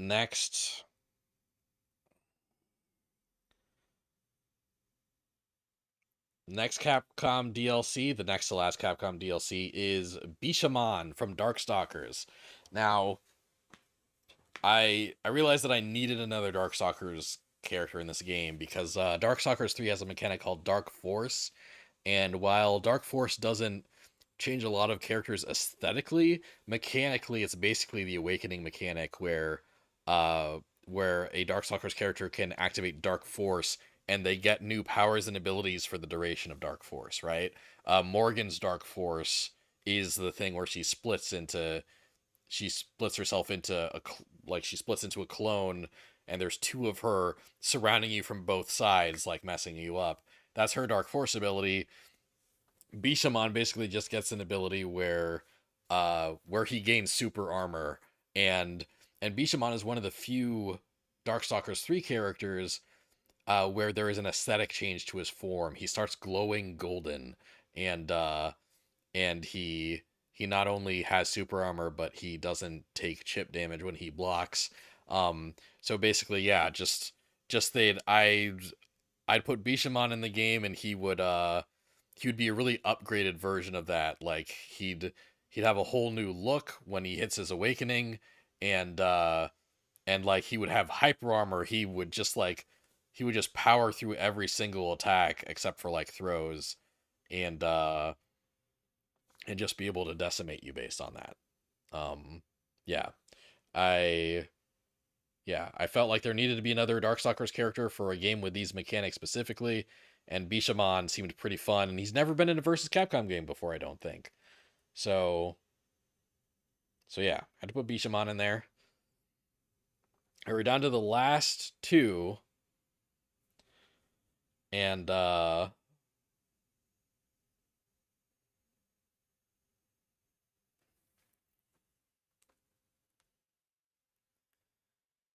and yeah, I do.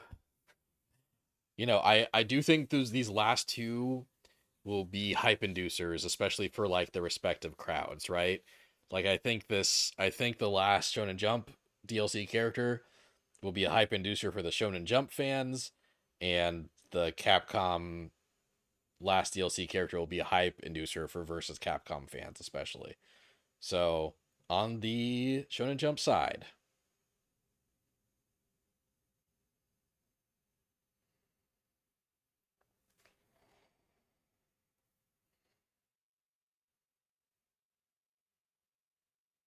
Yo Wimo baby. Yeah, this was super obvious, right? I think he was in the base roster at some point. Uh, but then it felt like he'd be a really fun way to close out the DLC on the Shonen Jump side. Yeah, Gojo from Jujutsu Kaisen, his his awakening ability is just super broken, and uh yeah, he'd just be like he would be a character that like is like borderline just breaks the game when he comes out. Um to just, because like that's what he would do if he were real, right? He's such a broken character in his own canon that he has to be like a broken character within the mechanics of the fighting game. But people would definitely pay to get him, myself, yourself included. Yeah. Yeah, exactly. It feels like he's gotta close out the Shonen Jump DLC. So yeah, Gojo is the next to last DLC character overall, and the last Shonen Jump DLC character.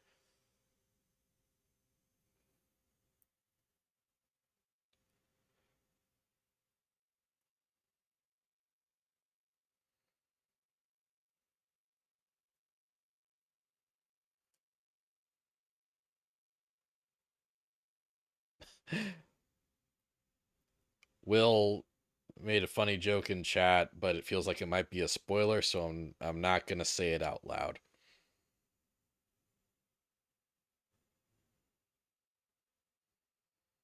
Um, the last the last DLC character for Shonen Jump versus Capcom on the Capcom side.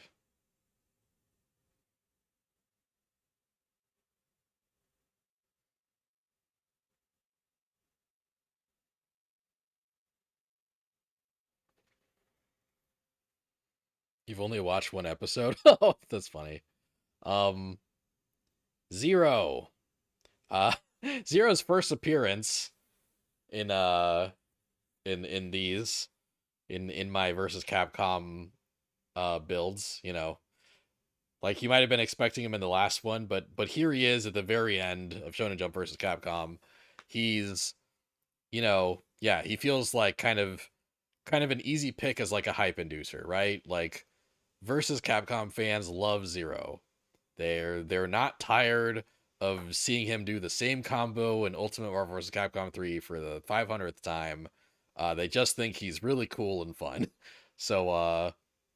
So yeah, so here he's he's here as kind of the last thing to get people to buy the DLC for Shonen Jump versus Capcom. And also, I kind of mentioned this, like X, he has armor upgrades. He has a transformation mechanic that he can use. So he would get an armor upgrade that's different than X's armor upgrade as kind of his awakening mechanic. And there you have it, baby. For better or for worse, you have a soft sauce for Zero? Oh, nice. For better or for worse, the full Shonen Jump versus Capcom roster. This yeah, this pretty much destroyed me, like whittling it down to whittling down the Shonen Jump side especially. Overall, it's a good list, especially trying to condense all of Shonen Jump into 21 slots. The most surprising snubs see were no Hunter x Hunter or Fist of the North Star, considering their popularity and legacy. So before I really doubled down on the whole awakening mechanic thing. Um, Kenshiro, Gon, and Killua were in my first draft, right? And then I was as I was making really hard cuts, I got to a point where I was like, you know what? If they don't have a significant transformation mechanic, um, then then that reduces their chances drastically. Um, and Gon does kind of have a very distinct one. He has a very distinct one. Um, but that form has like 20 seconds of screen time. It's iconic, but it has no screen time, you know? Um and and Killua, yeah, Killua didn't really, if you don't include Gon, then it doesn't really make sense to include Killua, and Kenshiro doesn't really have like um the way Kenshiro gets stronger is just like, I'm going to hit you in these pressure points now, right? Like he doesn't really have a transformation. So I considered I considered both those franchises and ended up not including them, and it was a very difficult choice to not do that, but that's where things went. You'd also put Kinnikuman as a retro pick, as Kinnikuman basically set the standard for battle manga going forward. Kinnikuman would be a great choice. Um, I don't know if he would have something that would work as an awakening. So he might not make this version of the roster, but he is an excellent pick, and he should be in the next crossover game. Actually, here's something fun I can do. I can show you guys some cut content. Um, I can show you guys some characters that were in the roster up until like yesterday and this morning. Um, so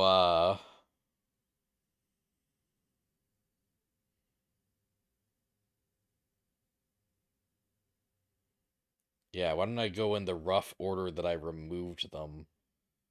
Um,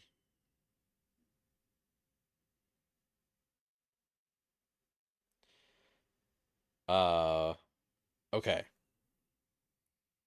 So the first, so like there were a lot of cuts that I made in my first, second, and third drafts, right? Like, but here are the cuts that were like in the roster to the point that I was making graphics for them and putting them into OBS, right? Like they made it that far, and then I ended up cutting them at like the last minute. For Capcom, you'd put in Gene from God Hand because God Hand rules, and he was cut from Marvel 3. Gene would be a great pick. Gene would be a great pick. I don't think he's wound up in any of my versus Capcom rosters so far. Um, but he's a great pick. So yeah, the first cut I ended up making was Rengoku. Rengoku was initially going to be the last DLC character, as kind of the last Shonen Jump DLC character, as kind of the hype inducing pick, right? Uh but then this was the time that I realized that I had 16 characters in the Shonen Jump base roster by accident. And I had to move a base roster character to the DLC and then remove a DLC character entirely. I ended up removing Rengoku because um mainly because he was one of the weakest candidates for having a transformation, right? Like he didn't really have a transformation. He was just a badass all the time. Um so it was kind of really tough, but I did end up cutting him.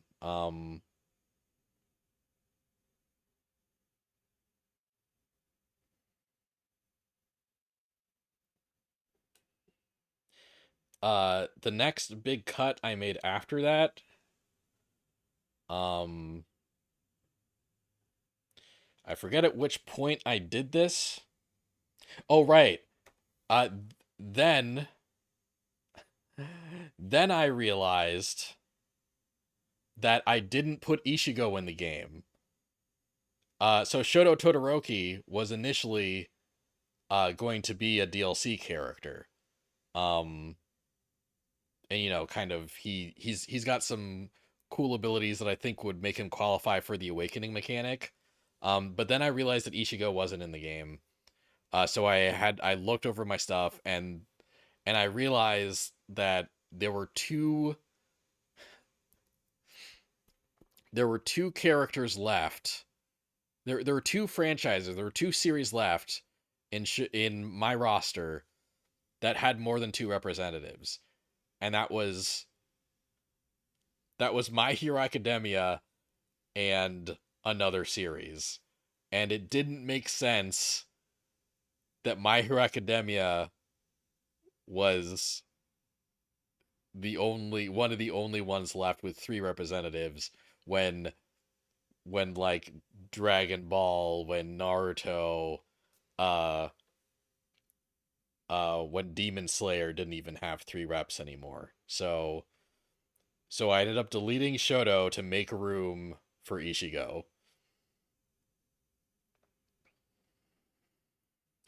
And then finally the three characters that I cut today after putting uh Sakamoto, Wingman, and Bobobo in the roster. Um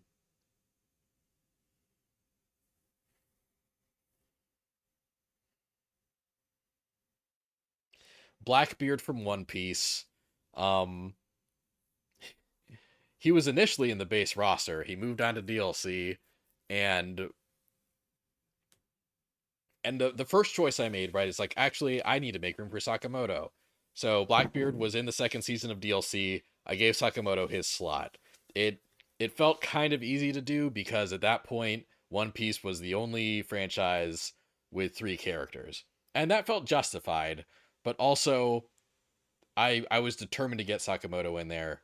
So I cut the character from the last series with more than two characters. And now every series only had two characters. And then I had to make a couple crazy cuts. These last ones were really hard. So Bobobo kicked a character out of the main roster, and I didn't even bother to make room for them in the DLC.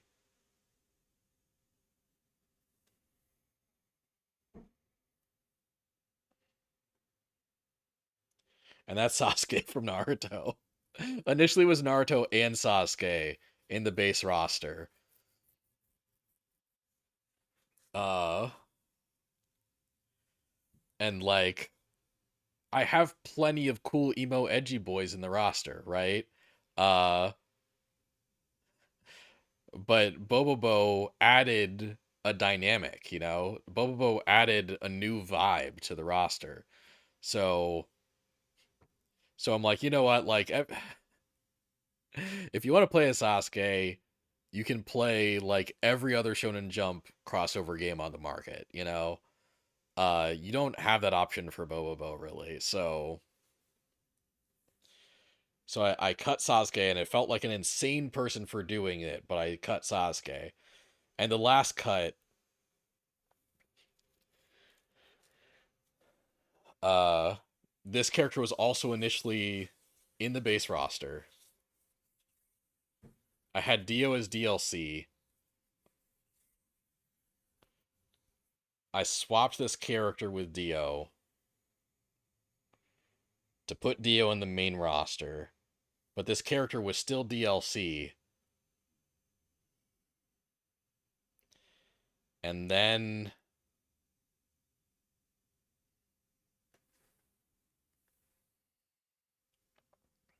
And then I bumped Shigaraki down to DLC with Wingman, right? Like Shigaraki was on the base roster. I put him down to DLC when I added Wingman, and then I removed this DLC character that was initially a base roster character, and that's Jolene Cujo. which was like I was like pulling my own teeth out at this point because I really did not want to remove a female character from the Shonen Jump side, which was like starving for female reps. But but yeah, like Jolene is one of the characters I know the least about. Um I I hear I hear a lot of people say that like Jolene's kind of a boring and lame character in the JoJo fan base, but honestly, it's hard to tell if those people are just being sexist, you know? Like if those people are like Avatar fans that don't like Korra. Um uh but yeah, also like yeah, Dio just felt more important than Jolene ultimately, so I did swap her out for Dio and then she just left the roster, man. Uh yeah, that was an insanely hard cut. And maybe I wouldn't have made that cut if I knew more about Jolene. I don't even know if she has really something that works as like a transformation. You haven't heard that? You've only heard that people like Jolene? Oh, that's really interesting. Well, that's good. Maybe you're on the side of the manga fan base that doesn't suck then. But but yeah, maybe if I was more caught up on JoJo, I would keep her in. But like yeah, like I had someone representing the JoJo era of Shonen Jump, and it was literally another JoJo character. Uh, so yeah, she ended up losing out to Wingman basically. Where's Roboco? I thought about Roboco, and I don't like Roboco. Oh wait, you're saying that facetiously, aren't you? Again, I know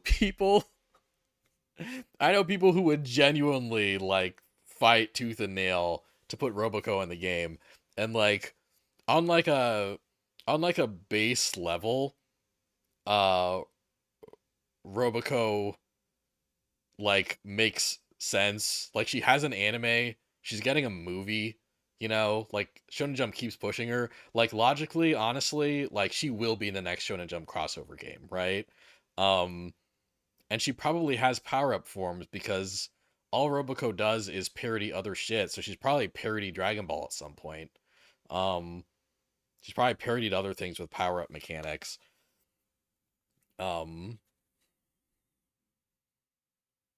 We need more female characters anyway. Yeah, I just like yeah, I like it would have been hard to fit her in the first place. I guess honestly, like she would probably take Bobobo's slot as like the goofy levity character. But yeah, I like Bobobo more than I like Roboco, and like Roboco just annoys me so much. Like it's just yeah. Uh yeah, no. I I would rather like if you want like a silly girl robot character, put Aral in instead of Roboco. Put Aral in. She's much more charming. Um and the problematic jokes in her series are because she's from the 80s and not for whatever reason Roboco does it. Uh Aral from Dr. Slump.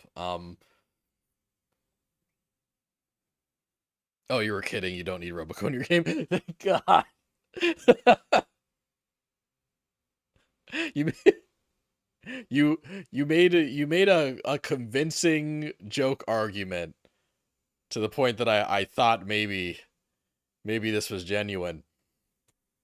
Um Jolene would have been an excellent fit, but Dio does feel like the more logical choice. Yeah, that's where I landed. That's where I landed. Um but yeah, those were my last minute cuts. And I feel like all of those deserve to be in the game, so you can see how hard this was. You see how hard this was. I don't know why I did this to myself. I racked my brain on this all week. I racked my brain on this all week, and then I had to do it again for a different versus Capcom game. Um, that maybe I'll cover next week.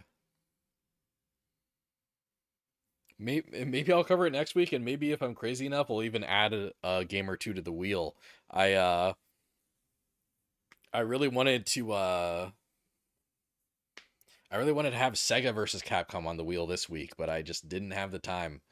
Um, and honestly, maybe I should give myself a break and not spend every waking moment of my free time making the making the roster and the concepts and the graphics for,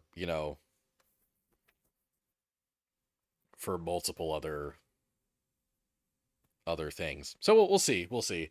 But uh but yeah, damn. Okay, this ended up being almost a 5-hour stream.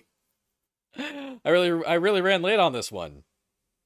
So yeah, looks like two versus Capcom rosters is my limit for this format.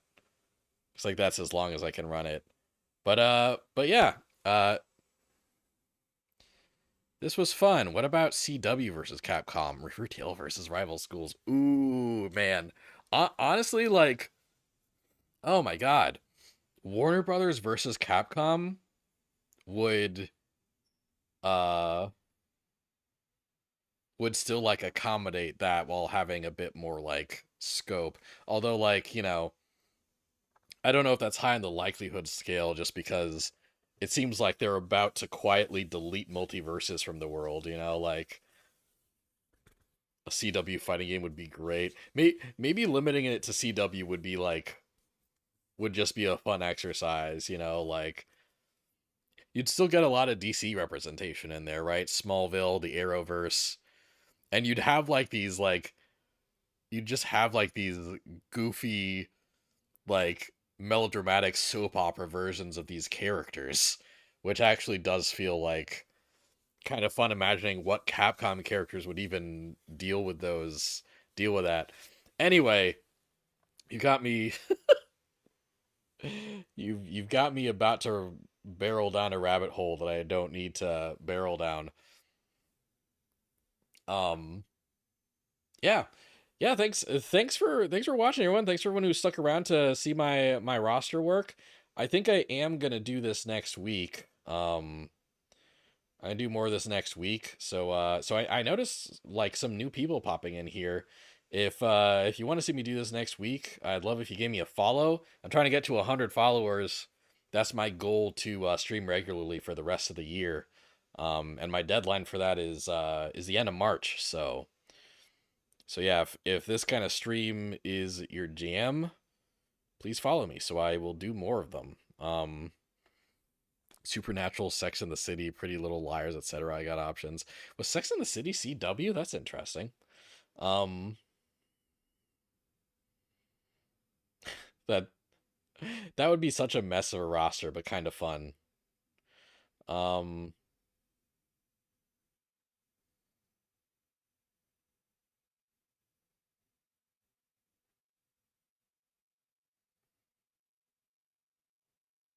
but yeah, thanks guys, thanks everybody. I'll be back next. I'll be back on Monday. Right, I'm doing other streams. I'm also doing other streams. Monday I'll be back with probably the last Chibi Robo stream. I'm probably gonna beat that game in a couple days. I'm gonna beat that game this Monday.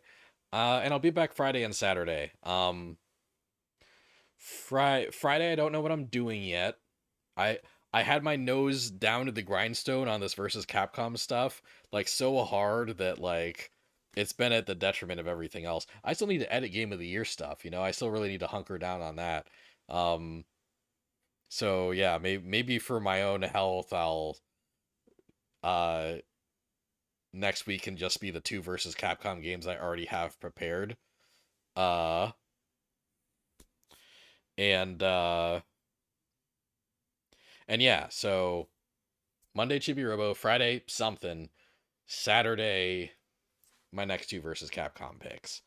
Um, and yeah, Yeah, thanks so much for watching, everyone. This was a fun stream. It was really it was really great to see everyone's engagement and everyone's thoughts, and everyone's guesses.